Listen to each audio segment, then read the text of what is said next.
Lines here, I have v dot less than 0.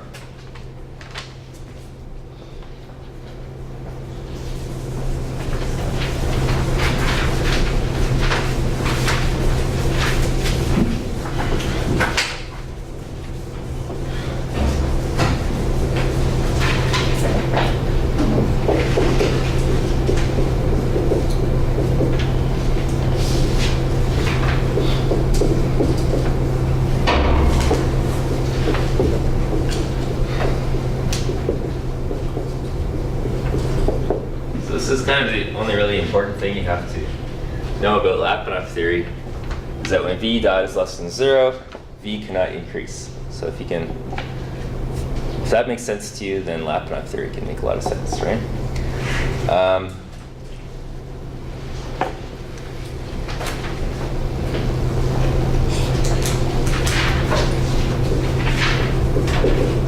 So let's define what I mean by an Lyapunov surface. The ellipse resulting from setting the Lyapunov function equal to a constant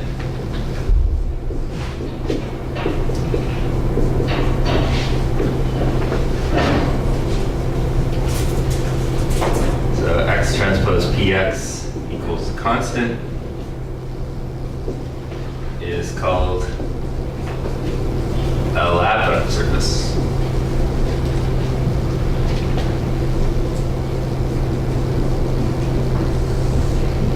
So remember, a Lyapunov function is really a bowl shape, so it kind of looks like the saddle dome. So one of these Lyapunov surfaces is constant value v. So it'd be like one row of seats going around the saddle dome, right?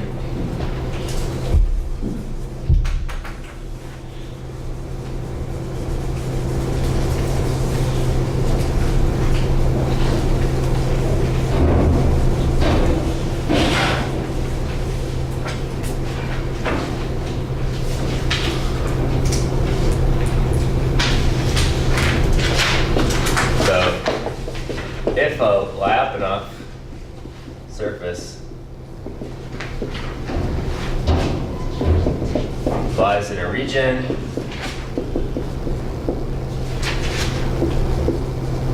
where v dot is negative semi-definite, then any trajectory that starts inside the Lyapunov surface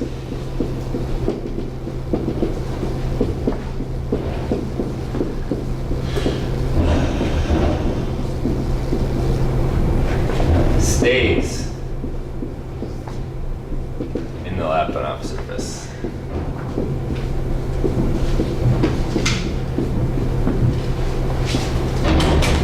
So it's like a black hole. You can't escape.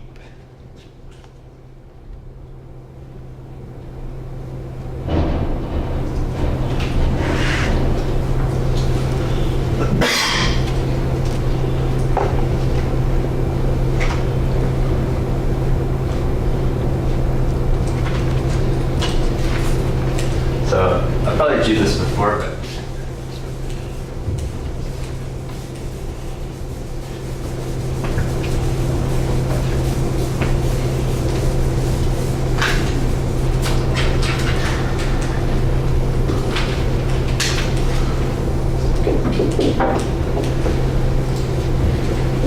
let's suppose I had a region where v dot is less than 0.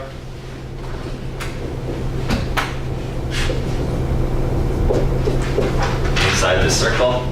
Yeah? And when you say v dot is less than 0, do you mean less than or equal to 0 or less than 0?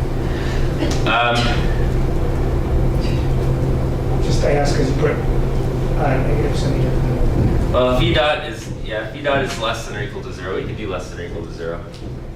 If it's negative semi, the basic idea is it can't increase. So whether it's less than or equal to 0, less than 0, I can still say in either case it can't increase. So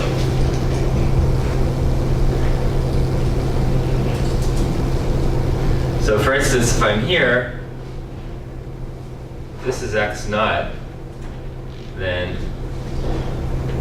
I can only go down, so I can't escape, right? I'm in the saddle dome, I can only go down rows in the saddle dome, I can't go up any rows, so therefore I can't possibly go up past this row of the saddle dome, right? But if I had an x naught here,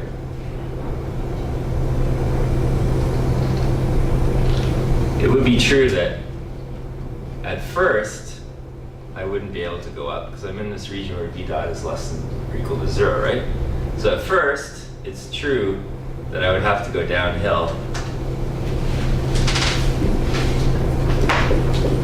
but I can still escape because at this point here I've gone out of the region where v dot is less than or equal to 0. So once I get to there, I might possibly escape. Now it's not like guaranteed. It's not like once I live here, I guarantee that I'm going to go up to infinity. It's just a possibility. Because out here, this isn't a region where v dot is greater than 0 necessarily. I just don't have any guarantees on what v dot is doing out here. Okay?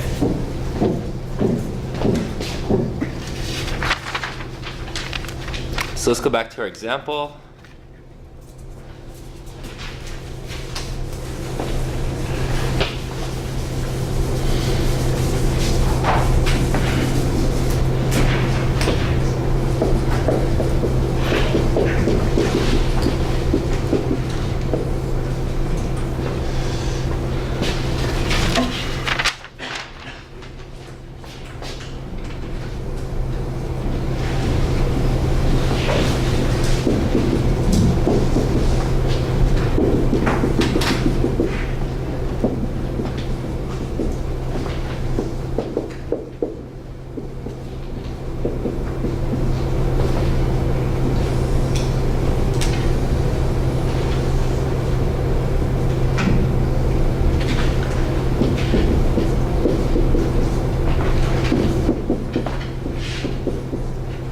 If I start here in x naught and I drew a Lyapunov surface, then I'd be constrained by that Lyapunov surface, right?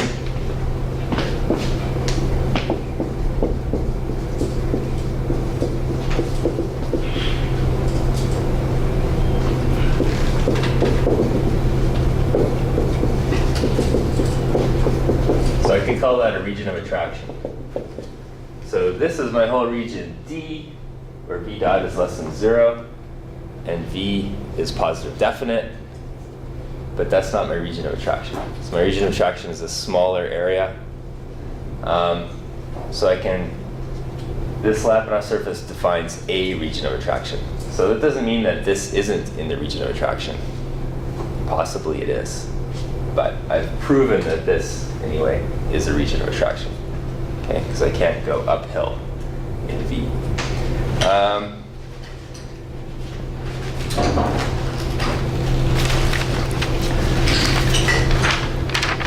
But usually circles are easier to work with than ellipses.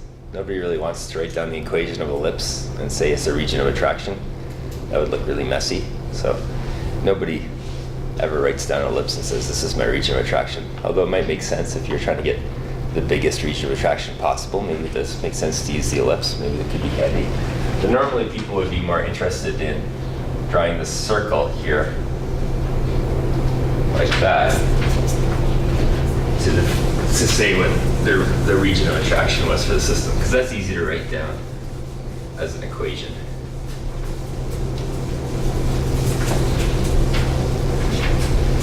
So circles are easier to work with, and could be spheres in multiple dimensions.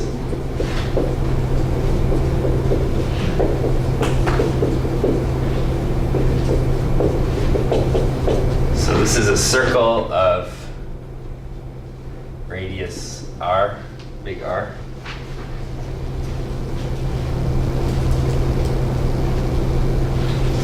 Sorry, this is going to be little r. This is a circle radius little r, I should say. But I also have a circle of radius big R that encloses the Lyapunov surface. It's going gonna get kind of messy. That's a circle of radius big R.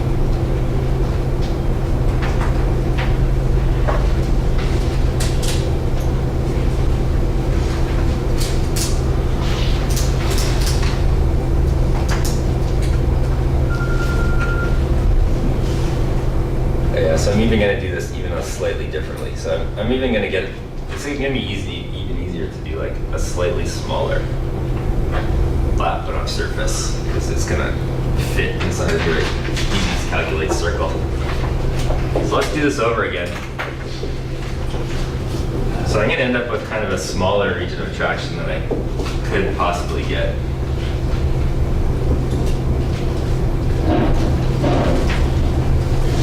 So actually, I'm gonna pick this circle here with radius 0.276. So the Lyapunov surface here is the region of attraction.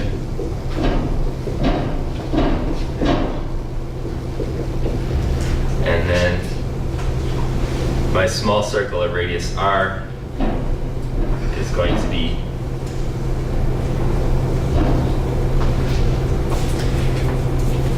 a region of attraction. So that's going to make just the calculations a little easier. So I'm not trying to go for the biggest region of attraction here. I'm just trying to find one that's easy to calculate.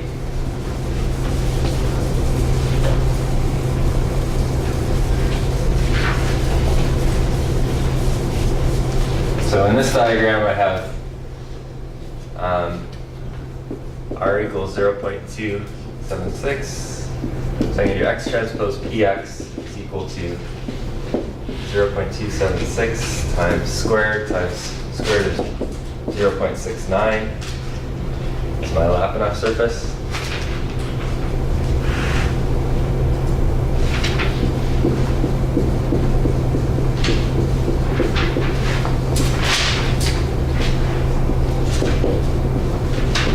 So I'm using the minimum eigenvalue of p here. So I calculated that previously. So I get 0.0528. So then I get R equals the square root of 0.0528 over the maximum eigenvalue of p, which is 1.8.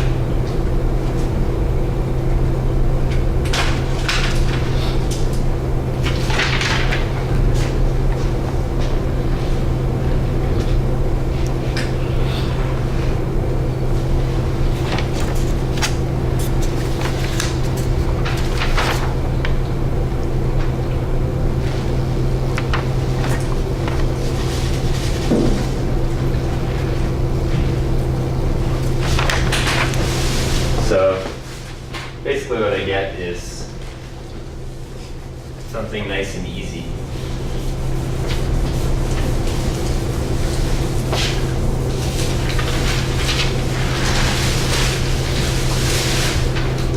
I get norm of x equals 0.1708, encloses a region of attraction.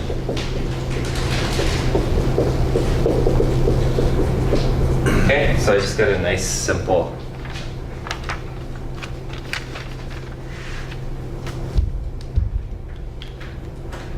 get a nice simple equation rather than having to have an equation of an ellipse. I could just write the equation of a circle, which is just the norm of x is equal to a constant. So it just gives me something nice that I can say is the region of attraction, something easy to work with.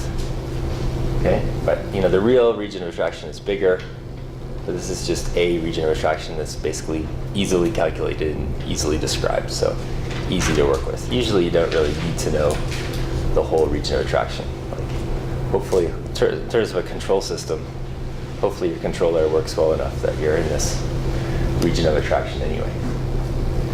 And presumably, you usually think of doing trajectory tracking in terms of nonlinear systems we were talking about before, or you're saying if you're not tracking a trajectory, probably you're going to design a linear control, so it's not really something we usually consider in this course. So trajectory tracking is more your nonlinear control kind of problem. And if you think about tracking a trajectory like a robot arm, I'm probably going to start on the trajectory, right? I mean, there might be some errors as you move along the trajectory, but you're probably going to start on the trajectory. So you're probably going to start at 0.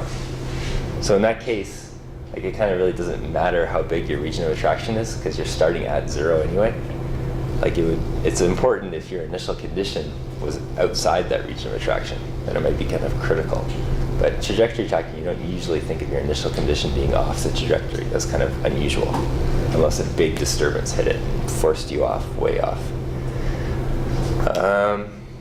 So it's actually normally just fine to deal with these kind of smaller regions of attractions that you can identify. Now,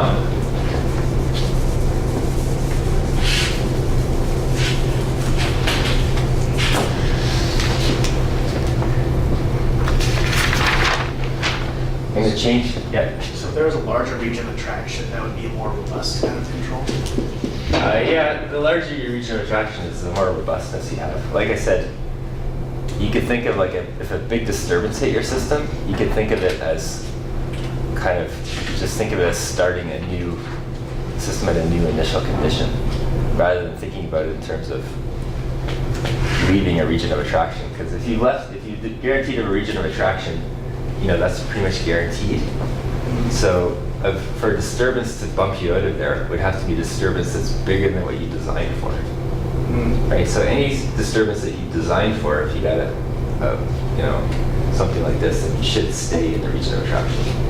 So how do you deal with a disturbance that's bigger than you designed for?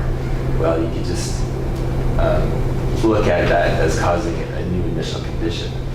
So rather than trying to make it robust to enormous disturbances that you can't design for, think about how could you draw in your controller from a large initial condition that's not 0 would probably be the way to go to it. So if you think about a robot, pushing something around on the table, and a big disturbance might be someone drops a box on the robot, right? That's not designed for it, because as a control designer, you don't expect to design a control system to be robust to people dropping hammers on it. But you could make your control system come in from a large initial condition, which would kind of be the same thing.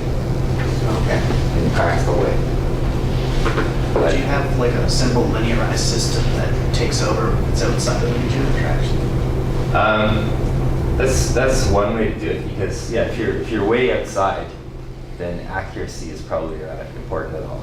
Like, you just want to get back. Like, accuracy is probably really important when you're close to the origin, and that's where you want to compensate for nonlinearities. But you're right. If you're way outside, then who cares how accurate your control system is, as long as it's bringing it close to the origin for a while. So you could think of a solution like that where you just go to a really simple control if you get bumped way from where you want to be. So that's definitely something people do. So, this is changing topics slightly.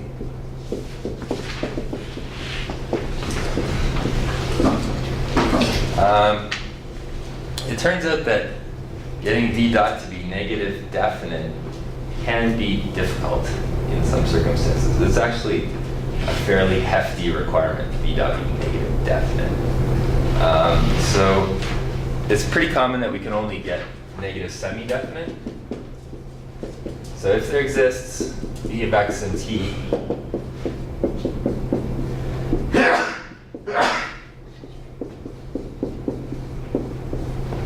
such that v of x and t is positive definite, 2 v dot of x and t is negative semi-definite, and 3 v dot of x and t is uniformly continuous,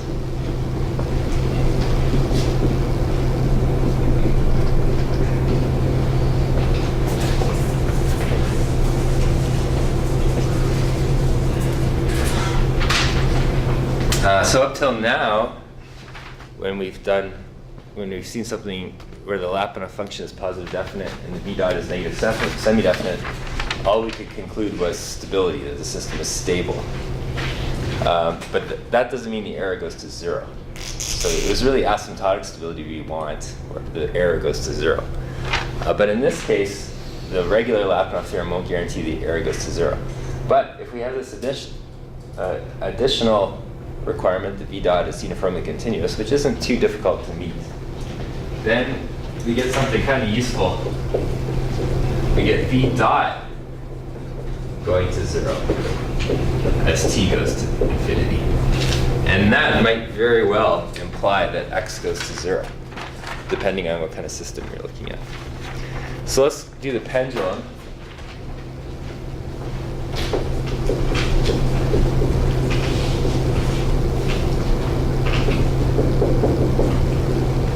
So I'm going to do the pendulum without a control system.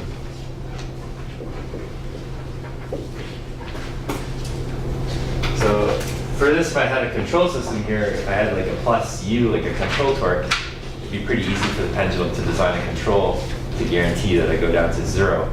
But we know from physical intuition that the pendulum will kind of swing back and forth, but that eventually it'll start hanging straight down. So we should be able to prove using Lyapunov theory that the pendulum will end up pointing straight down after a while, just because friction and gravity are pulling it down. So let's see how we can do this.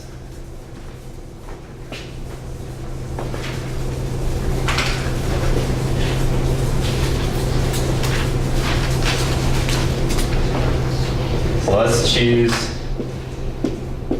v of x equals k1, 1 minus cos x1 plus x2 squared. So it's positive definite and decrescent on d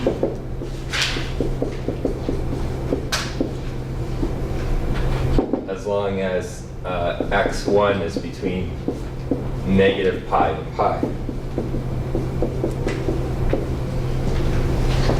And I got v dot being k1 x2 sine x1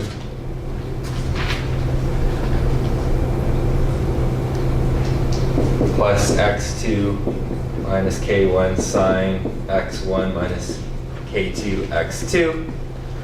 And so you can see how I cleverly figured this part out now, because obviously I want this term to disappear, so I wanted a term like this.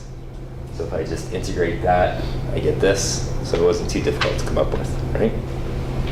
So at this point you can see where this came from pretty easily, because I just want those terms to disappear.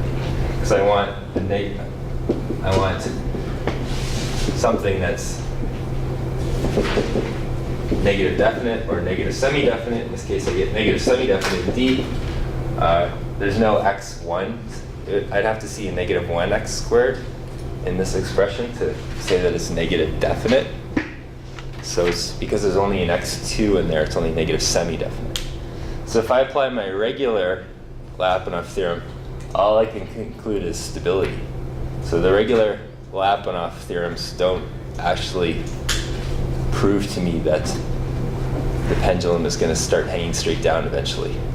Okay. But if I apply this Lyapunov-like theorem, so let's just say Lyapunov theorem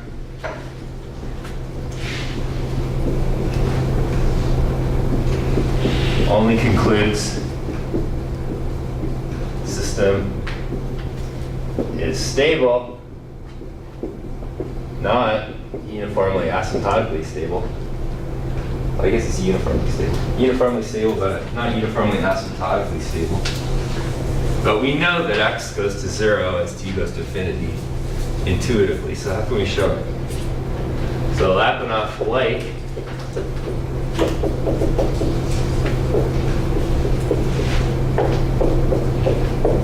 says v dot goes to 0 as t goes to infinity, because obviously, v dot is negative semi-definite. Obviously, this is uniformly continuous. I don't have any discontinuities in here. You can just tell that by glancing at it. So I get minus k2 x2 squared goes to 0 as t goes to infinity. So x2 goes to 0 as t goes to infinity, which implies that x2 dot goes to 0 as t goes to infinity. Well, I have an equation that's x2 dot equals minus k1 sine x1 minus k2 x2. So if x2 is going to 0 and x2 dot is going to 0, I get 0 equals minus k1 sine x1. And if I look at what D is,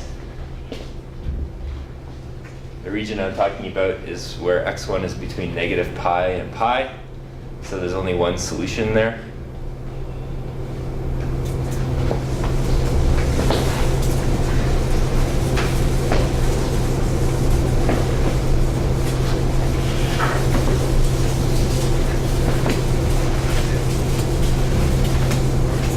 So I should write as t goes to infinity.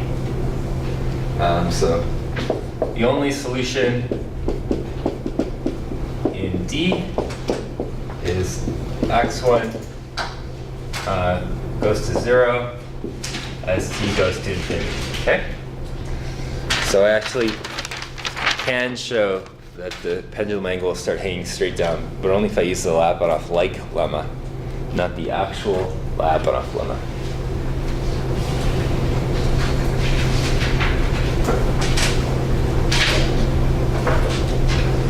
So Lyapunov-like lemma is very handy. You just have to remember that you can only apply it with things that are uniformly continuous. And we will see v dots in this course that are not uniformly continuous, so we have to keep that in mind.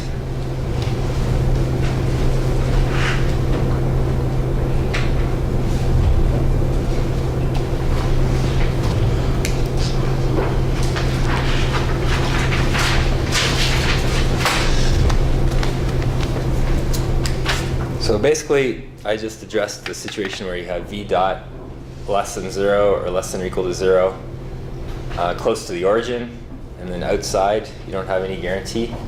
So I'm going to flip it around now, and I'm going to say, what if we have a large area where v dot is less than 0 or less than or equal to 0, but near the origin you actually have a part where it's not guaranteed. So in that case, we're going to get signals that are bounded.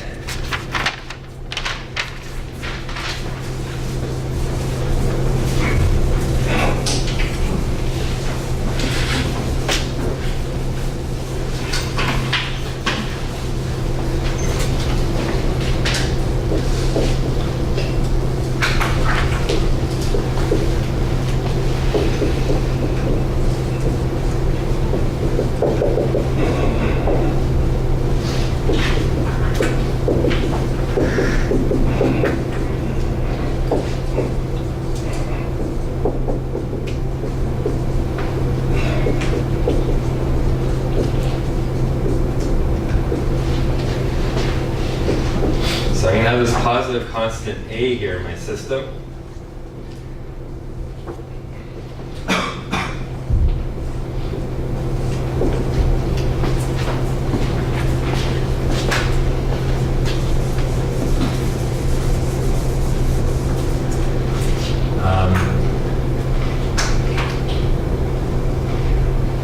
So it is true that,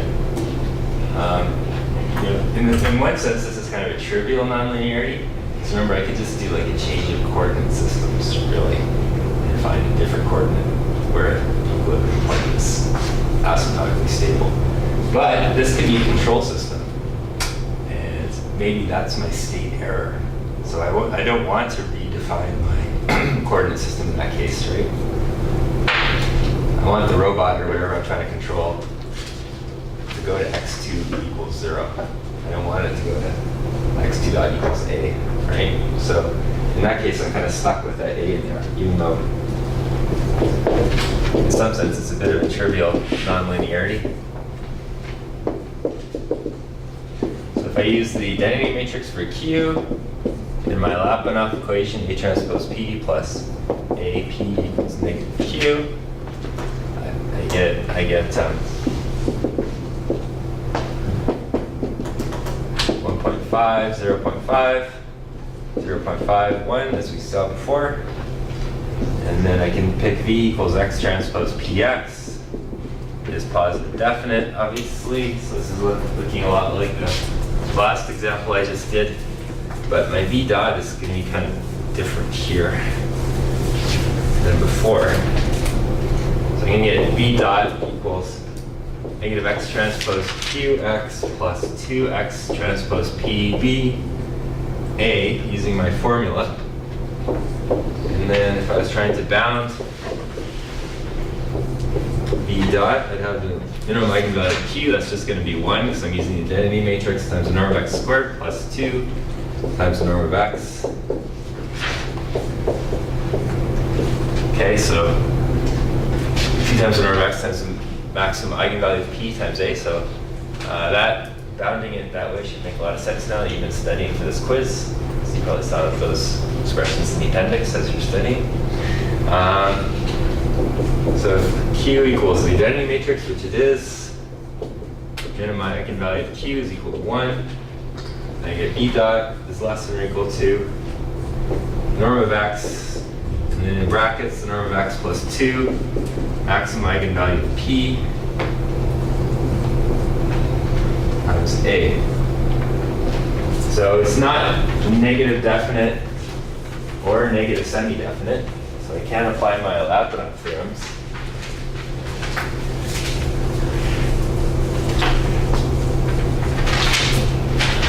So, but if I think about where V dot is less than 0, V dot is less than 0 when the norm of X is greater than 2, lambda max P times A, or using the 2 norm, I'd have x1 plus x2 squared is greater than 4, lambda max P squared times A squared.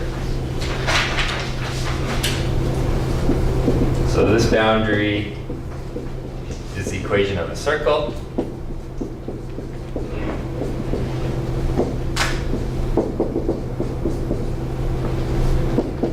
So I could let little r equal 2, lambda max P times A, and draw this out.